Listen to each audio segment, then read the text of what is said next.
কিন্তু আছে এই ঢাকা বিশ্ববিদ্যালয় কর্তৃপক্ষের বিরুদ্ধে। এটা নিয়ে মারামারি, হুড়াহুড়ি, ভাঙচুর, আহত, হাসপাতালে ভর্তি অনেক ঘটনায় কিন্তু ঘটেছে।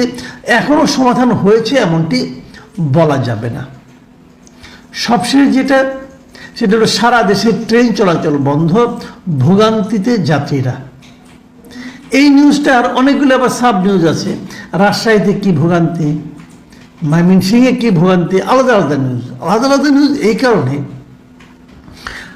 আজকে যে ট্রেন চলবে না, এটা যারা আন্দোলন করেছে তারা আগেই জানিয়েছে যে আমরা 27 তারিখ পর্যন্ত আলটিমেটাম দিলাম, যদি 27 তারিখে আমাদের দাবি মেনে নেওয়া না হয় 28 তারিখে আমরা ট্রেন চলাচল বন্ধ রাখব। সরকার ওদের সঙ্গে কোনো আলোচনা করেনি। আলোচনা না করার কারণে সমস্যার সমাধান হয়নি। সমাধান না হওয়ার কারণে তারা 28 তারিখে ট্রেন বন্ধ করে দিয়েছে। কিন্তু এই জিনিসটাকে আপনারা যাত্রীদেরকে জানিয়েছিলেন? রেলওয়ে কর্তৃপক্ষকে যাত্রীকে এটা ইনফর্ম করেছিলেন? করেননি। তারপরে যাত্রীরা এসে দেখেছে যে কোনো ট্রেন চলছে না।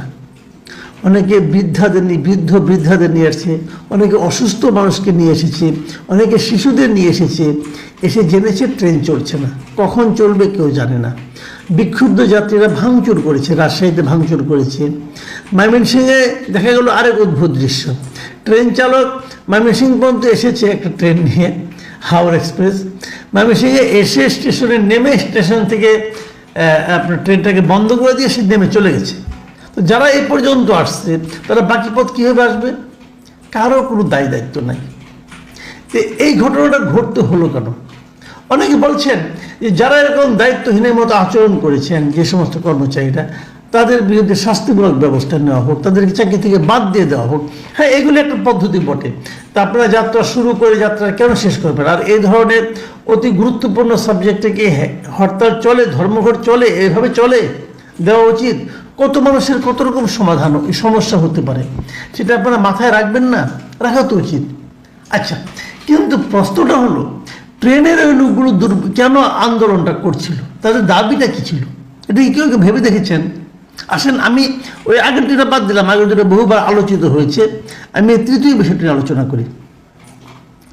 তাদের দাবিটা হলো এদেরকে বলা হয়ে থাকে এরা রানিং স্টাফ। ট্রেনে কিছু রানিং স্টাফ আছে।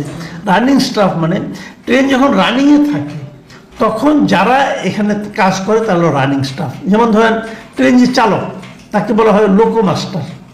তার সঙ্গে সহকারী থাকে, সহকারী চালক। টিকিট পরিদর্শক থাকে, যাদেরকে আমরা টিটি বলি, টিটি। এরা কিন্তু ট্রেনে সবসময় রানিংয়ের মধ্যে থাকে। তো এদের কিছু নিয়ম কানুন আছে। মনে করেন আপনি 8 ঘন্টা ডিউটি করবেন, এরা কি 8 ঘন্টা ডিউটি করতে পারবে? মনে করেন ট্রেন এক জায়গা থেকে এক জায়গায় যাবে, যেতেই লাগবে 10 ঘন্টা।